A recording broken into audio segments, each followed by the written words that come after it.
హే friends, అందరూ ఎలా ఉన్నారు? అఖండ 2 ఇంకొన్ని గంటల్లో అయితే మనం చూడబోతున్నాం. ప్రీమియర్స్ ఉన్నాయి. ఆంధ్రాలో అయితే టికెట్స్ ఓపెన్ అయ్యాయి, తెలంగాణలో ఇంకా ఓపెన్ కాలేదు. నాకు తెలిసి హైదరాబాదు, వరంగల్, సూర్యాపేట, ఖమ్మం ఎక్కడా కూడా టికెట్లు అయితే ఓపెన్ అయ్యి ఉండవు అనమాట. ఎందుకు ఓపెన్ అవ్వట్లేదు? అండ్ అఖండ గురించి కొన్ని ఇంట్రెస్టింగ్ ఫ్యాక్ట్స్ కూడా ఉన్నాయి అనమాట. మీరు ఒకటి అబ్జర్వ్ చేశారా? టీజర్స్లో అయినా ట్రైలర్స్లో అయినా హీరోయిన్ ఎక్కడా కనపడలా. మన ఎగ్జాక్ట్ చేసే వాళ్ళ తన పేరు ఉంటుంది కదా, తను ఎక్కడా కనపడలేదు. పార్ట్ 1లో మన బాలకృష్ణ గారికి వైఫ్లో చేసినామా, తను ఎక్కడికి పోయింది? అండ్ మన బాలకృష్ణ గారు ఇచ్చేటటువంటివి అండ్ సినిమా హిట్ అవుతుందా లేదా, అసలు పార్ట్ 2 ఉన్నటువంటి హైప్ ఉందా లేదా అనేటటువంటి క్లారిటీగా క్లుప్తంగా ఈరోజు ఈ వీడియోలో మాట్లాడుకునేటటువంటి ప్రయత్నం చేద్దాం ఫ్రెండ్స్. ఇంకో బిగ్ షాక్ ఏంటంటే టెక్నికల్ ఇష్యూస్ వల్ల టీజర్స్, ట్రైలర్స్, సాంగ్స్ డీలే అవుతాయి. కానీ ఇక్కడ ప్రీమియర్స్ డీలే కాదు, క్యాన్సిల్ అయిపోయింది. ఇది అఫీషియల్గా తెలియజేసింది. దీని గురించి ఫుల్ డీటెయిల్ వివరించా, వీడియో చివరి దాకా చూడండి. సో టికెట్ రేట్స్ మీకు చెప్తే మట్టుకి మీరు షాక్ అవుతారనమాట. ఇవాళ ప్రీమియర్స్ పడబోతున్నాయి 800 నుండి స్టార్ట్, మ్యాక్సిమం 800, లోయర్ అప్పర్ అని లేదు. 800 నుండి 1500 లోపు. ఏది సింగిల్ స్క్రీన్లో అయితే టికెట్ రేట్స్ నిశ్చయం చేసింది. ఇది ఆంధ్రప్రదేశ్ కాదు, తెలంగాణ ప్రభుత్వమే. తెలంగాణ ప్రభుత్వం కూడా బాగానే పర్మిషన్ ఇచ్చేసింది అనమాట. ఇది కొద్దిగా నన్ను అయితే హజ్ చేసింది. ఈ రవి దొరికిండు, అందరూ టికెట్ రేట్స్ని తిడుతున్నారు. ఈ రేంజ్లో టికెట్ రేట్స్ ఉంటే మేమంతా కూడా రవికే సపోర్ట్ చేస్తామని చెప్పి అందరూ కూడా ఫుల్ యాంటీగా ఉన్నారు. ఆ తర్వాత ఇంత కాంట్రవర్సీ తర్వాత రిలీజ్ అయ్యేటటువంటి పెద్ద సినిమా. సో దీంట్లో ఏమన్నా మార్పు చేసుకొస్తారేమో. ప్రీమియర్స్కైనా, ఫస్ట్ డేకైనా, సెకండ్ డేకైనా మేము వస్తే టికెట్ రేట్లు పెంచుకోవడానికి పర్మిషన్ ఇవ్వం. ఉన్నటువంటి టికెట్ రేట్లు అయ్యి దమ్ముంటే ఆ టికెట్ రేట్లతోనే కలెక్షన్లు కురిపించండి, అంతేగాని టికెట్ రేట్లు పెరగడం అనేది జరిగేటటువంటి పని కాదని చెప్పి డైరెక్ట్గా చెప్తానేమనుకున్నా. కానీ అలా చెప్పకుండా టికెట్ రేట్లు అయితే కొద్దిగా పెంచేసారు అనేటటువంటి ఫీలింగ్. కొద్దిగా కాదు, చాలా పెంచేశారు. మొన్న ఏమంటున్నంటే నాగవంశీ గారు మాట్లాడుతూ ఏదో 50 రూపాయలు పెంచిన దానికి మమ్మల్ని విలన్ చేసి ఆ రవిని జేమ్స్ బాండ్ చేశారు. అలాంటి కల్చర్లో మనం బతుకుతున్నాం, అలాంటి వాళ్ళ గురించి ఏం మాట్లాడదామని చెప్పి నాగవంశీ గారు అన్నారు. సార్ మీరు 50 రూపాయలు, 60 రూపాయలు పెంచితే ఎవరు మాట్లాడరు? మీరు డైరెక్ట్గా 500 పెంచేస్తున్నారు. మీదే కదా దేవరా నేను దగ్గర 1500 పెట్టి కొనుక్కున్నా. మీరు రిలీజ్ అయ్యేటటువంటి ప్రతి పెద్ద హీరో సినిమా పార్ట్ 2. అటు నార్త్ సైడ్ చూసుకున్నట్లయితే టికెట్ రేట్లు తక్కువగా ఉన్నాయి, కానీ మన సైడ్ చూసుకున్నట్లయితే 1000 రూపాయలు, 2000. బాలీవుడ్ సినిమాకి కూడా ఆ రేంజ్లో రేట్లు ఏంది అని చెప్పి నేను అప్పుడు కూడా మిమ్మల్ని డైరెక్ట్గా క్వశ్చన్ చేశా. కానీ మీరు మట్టికి ఏదో 50 రూపాయలు అయితే పెట్టించుకుంటారు. 200 రూపాయలు ఉంది 250 రూపాయలు చేయి, 150 రూపాయలు ఉంది 200 చేయి, 100 ఉంది 150 చేయి. దాన్ని ఎవడు అడగడు. కానీ డైరెక్ట్గా 100లకు 100, 500, 1000 పెంచితేనే అందరికీ మండిపోద్ది అనేటటువంటిది వాస్తవం. సో దీని వెనక ఇంకో క్వశ్చన్ కూడా వినపడుతుంది. నిన్ను ఎవడు చూడమన్నాడు రా ప్రీమియర్స్ అని చెప్పి చాలామంది అడుగుతున్నారు. మీరే చెప్పండి. మనం లేస్తే ఇన్స్టాగ్రామ్ ఓపెన్ చేస్తాం, లేస్తే ఫేస్బుక్ ఓపెన్ చేస్తాం, లేస్తే వాట్సాప్ స్టేటస్లు ఎవడెవడు ఏం పెట్టిండు అనేటటువంటి చెక్ చేద్దాం. నాలంటోడు ఎవడో సినిమాకి వెళ్ళిండు, వాడి చేతులు ఖాళీగా ఉంటాయా? డైరెక్ట్గా థియేటర్లో ఫోన్ తీస్తాడు. ఆ బాలయ్యబాబు గారి entry scene, interval scene, climax scene అన్నీ కూడా వాట్సాప్ స్టేటస్లో పడేస్తారు, ఫేస్బుక్లో రీల్స్లో పడేస్తారు, ఇన్స్టాగ్రామ్ రీల్స్లో పడేస్తారు. పోనీ ఏమైనా తొందరగా ఎగిరిపోతే లేదు, చాలా రోజుల తర్వాత అవి అంతే ఉంటాయి అనమాట. దానివల్ల థియేటర్ ఎక్స్పీరియన్స్ అనేటటువంటిది మనం మిస్ కామా? మీరు చెప్పండి. వాట్సాప్ స్టేటస్లో చూసిన దానికి, పైరసీ చూసిన దానికి పెద్ద తేడా అయ్యింది.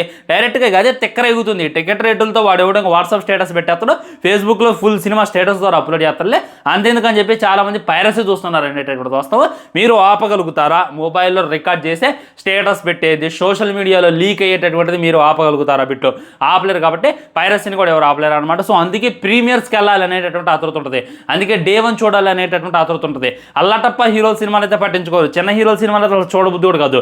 కానీ టాప్ హీరోస్ మన దగ్గర ఉందే లింగోలు ఇట్టుకుని 5 పెద్ద హీరోలు, 5-6 పెద్ద హీరోల సినిమా డే 1 చూడబోతే ఇంకెందుకు, ఇక సినిమా చూడడం ఎందుకు అనేటటువంటి ఫీలింగ్తో డే 1 వెళ్తాం అనేటటువంటి గుర్తుపెట్టుకోండి. సో చాలామంది అంటున్నారు కదా నిన్ను ఎవడు చూడమన్నట్రా అని. మాకు అసంతృప్తి చూడబోతుంది, అందుకే చూస్తున్నాం. సో దీన్ని మీరు వీక్గా చేసుకొని ఈ విధంగా కోట్లు వేలకు టికెట్ రేట్ అయితే పెంచమాకండి సార్. ఇదైతే ముమ్మడికి తప్పనమాట. అండ్ హీరోయిన్ ఆల్రెడీ మన బాలయ్యబాబు గారు ఇంటర్వ్యూ ఇచ్చాడు అనమాట. హీరోయిన్తో ఫస్ట్ సినిమా షూటింగ్ అయితే స్టార్ట్ చేశారంట.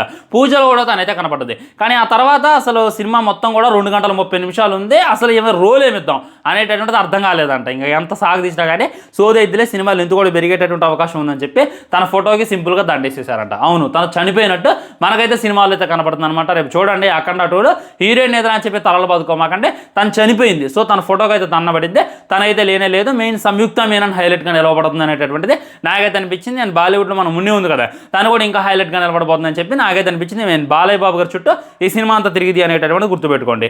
అండ్ ఇంకా టికెట్స్ ఓపెన్ అవ్వలేదు ఏంటి అనేటటువంటి దానికి చాలామంది ఉన్నారు కదా. అండ్ హైకోర్టు ఏదైతే ఉందో స్టే ఇచ్చిందనమాట. మన 14 రీల్స్ వాళ్ళంట ఒకళ్ళ దగ్గర అంట 14 కోట్లు అప్పు చేశారంట. వాళ్ళైతే తిరిగి ఇవ్వట్లేదంట. దాంతో వీళ్ళు పోయి ఈ అఖండ ఏదైతే ఉందో ఈ 14 రీల్స్ బ్యానర్ మీద వస్తుంది, వీళ్ళు మాకు డబ్బులు ఇవ్వాలి, మా డబ్బులు ఎగ్గొట్టారు, దయచేసి మాకు న్యాయం చేయండి అని చెప్పి కోర్టును ఆశ్రయించడంతో కోర్టు కూడా స్టే అయితే ఇచ్చిందంటే కదా. దాని తర్వాత వాళ్ళు కూర్చొని మాట్లాడుకున్న తర్వాత సో వాళ్ళు డబ్బులు క్లియర్ చేశారు ఏంది అనేటటువంటి తెలియదు. సో ఆ రచ్చ మార్క్స్ ఏదైతే ఉందో ఇక్కడ దాకా పడింది అనమాట. అందుకే నిన్నటి నుండి టికెట్ రేట్స్ అసలు నిన్న ఓపెన్ కావాలి. ఈ పాటికి అసలు బుక్ మై షోలో రచ్చ జరుగుతుండాలా, మొత్తం బాక్స్ ఆఫీస్ని ఊచకోతకు వస్తుండాలా, మా బాబాయ్ క్రేజ్ ఏంది అనేటటువంటి మనం చూపిద్దామని చెప్పి బుక్ మై షో నేను రీఫ్రెష్ కొడుతూ ఉన్నా. కానీ తర్వాత తెలిసింది ఏంటంటే ఈ విధంగా ఒక ఇష్యూ అయితే నడుస్తుంది. ఆ ఇష్యూ క్లియర్ అయిన తర్వాత డైరెక్ట్గా టికెట్ రేట్లు పెడతారు అండ్ డైరెక్ట్గా టికెట్ రిలీజ్ చేస్తారని చెప్పి క్లారిటీగా అర్థమవుతుంది. నాకు తెలిసి ఈ పాటికి ఓపెన్ అయినా త్వరగా వెళ్ళి బుక్ చేసుకోండి. ప్రీమియర్స్ ఉన్నాయి, ఇవాళ మ్యాక్సిమం ప్రీమియర్స్ అయితే ఉన్నాయి. విజయమా కానీ ఆంధ్రాలో ఆల్రెడీ ప్రీమియర్స్ టికెట్స్ 9:30కి అయితే ఉన్నాయి అనమాట. సో ఇక్కడ ఉండేటటువంటి అవకాశం ఉందని చెప్పి నేనైతే మీకు పిచ్చ క్లారిటీ ఇచ్చేటటువంటి ప్రయత్నం చేస్తున్నా.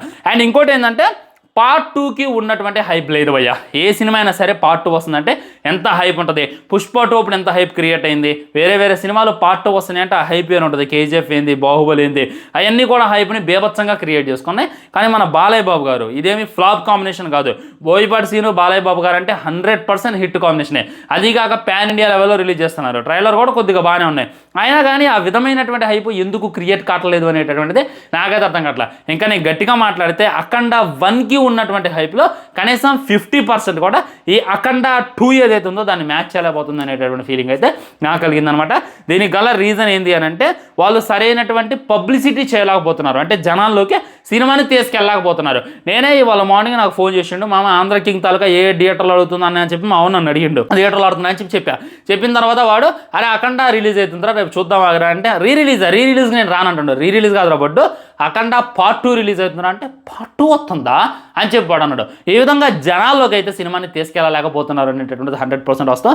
దీనికి చాలా రీజన్స్ ఉన్నాయి. సరైనటువంటి పండగ లేదు. ఇప్పుడు పండగ ఉంది అని అంటే ఖచ్చితంగా జనాలు థియేటర్ వైపు చూస్తారనమాట.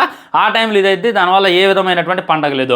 అండ్ అఖండ 2కి అఖండకి ఎందుకంత హైప్ క్రియేట్ అయిందంటే అది లాక్డౌన్ తర్వాత, కరోనా తర్వాత వచ్చినటువంటి పెద్ద సినిమా. ప్రతి ఒక్క బాలయ్య అభిమాని కాదు సినీ ప్రేక్షకులందరూ కూడా రావురమంటూ ఆకలితో ఎదురు చూస్తూ ఉన్నారు. అదేటటువంటి టైంలో జగన్మోహన్ రెడ్డి గారు లీడింగ్లో ఉన్నారు. ఆయన టికెట్ రేట్లు పెంచుకోవడానికి పర్మిషన్ ఇవ్వలేదు. చాలా తక్కువ రేటు. సో చాలా మంది థియేటర్కి వెళ్ళారు. వెళ్ళిన తర్వాత మౌత్ టాక్ ఏదైతే ఉందో ఫుల్ పాజిటివ్గా వచ్చింది. దానివల్ల దానికి ఒక హైప్ అయితే క్రియేట్ అయింది. లాక్డౌన్ తర్వాత వస్తుంది అనేటటువంటి హైప్. టికెట్ రేట్స్ తక్కువగా ఉన్నాయి. ఇప్పుడు చూసుకున్నట్లయితే ఇది పార్ట్ 2 అయినప్పటికీ ఇప్పుడు చాలా సినిమాలు వచ్చినాయి. రీసెంట్ టైమ్స్లోనే కొన్ని పెద్ద సినిమాలు కూడా వచ్చినాయి. అండ్ కొన్ని రాజు రాంబాయ్ అనేటటువంటి సినిమా ఆడుతుంది, ఆంధ్ర కింగ్ తాలూకా సినిమా ఆడుతుంది, ఓటీటీలో కూడా ఆధారపడుతున్నాయి. ఈ విధంగా చాలా మంచి సినిమాలు ఆడుతున్నాయి. ఈ తరుణంలో అఖండ 2ని రిలీజ్ చేస్తున్నారు కాబట్టి అంత హైప్ లేదు అనేటటువంటిది గట్టి వాస్తవం అనమాట. ఇంకొంతమంది ఏం చెప్తున్నారంటే ట్రైలర్ అంత ఇంట్రెస్టింగ్ లేదురా అనేటటువంటి కామెంట్లు కూడా నాకు చేస్తున్నారు అనమాట. ట్రైలర్ నాకైతే నచ్చింది, కాకపోతే కొంతమందికి నచ్చకపోవచ్చు. కానీ సినిమా అయితే బాగుంటుంది అనమాట. బోయపాటి సీన్ గారి సినిమాలో నేను బాగా ఎక్స్పెక్ట్ చేసేది emotion scenes friends. First emotion ఉండాలి. ఆ కథ ఆ లాజిక్ నేను అసలుగా ఎక్స్పెక్ట్ చేయను. ఎమోషన్ అనేటటువంటి టచ్ కావాలి, మనకి ఏడుపు వచ్చేయాలన్నమాట. నాకు అఖండాలో అయితే ఏ అమ్మూరికి కోపం వచ్చిందని చెప్పి పిల్లగాలను చూపించే కాడ మస్తు ఏడుపు వస్తుంది అనమాట.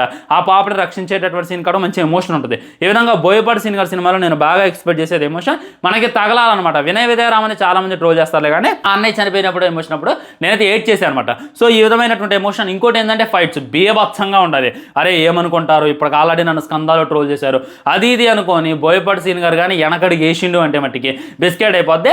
బాలయ్య బాబు గారు equal to Hulk, Balayya Babu గారు ఈక్వల్ టు మన థానోస్. మార్వెల్ వాళ్ళకి అంతమంది ఏవేం చేస్తుంటే మాకు మట్టిగా మా బాలయ్య బాబు గారు ఒక్కళ్ళే ఉన్నారు. ఆయన ఏ ఫైట్లు చేసినా చిటికెనెలతో ఎలా అంటే 100 మంది లేచిపోయినా, జస్ట్ కంటి చూపుతో ట్రైన్ బస్సులో పోయినా కానీ మేము నమ్ముతాం. కాబట్టి అలాంటివి పెడితే మట్టికి బాగుంటుంది. సో అలాంటివి ఇంకా చాలా ఉండుండొచ్చు. అవేంటి కూడా మనకైతే సినిమాలో చూపించలేదు. అందువల్ల హైప్ అయితే కొద్దిగా తక్కువగా ఉంది అనేటటువంటిది నాకు గట్టి ఫీలింగ్ ఫ్రెండ్స్. సో ఇది అనమాట అఖండ గురించి. ప్రీమియర్స్ ఇవాళ పడితే మటుకు ఎగ్జాక్ట్లీ 1:12 మ్యాక్సిమం ఇవాళ నైట్ అయితే రివ్యూ అప్లోడ్ చేసేటటువంటి ప్రయత్నం చేస్తాను. బై ఛానల్ని సబ్స్క్రైబ్ చేసుకొని వీడియో లైక్ చేయండి, షేర్ చేయండి. వందే మాత్రం. జై హింద్.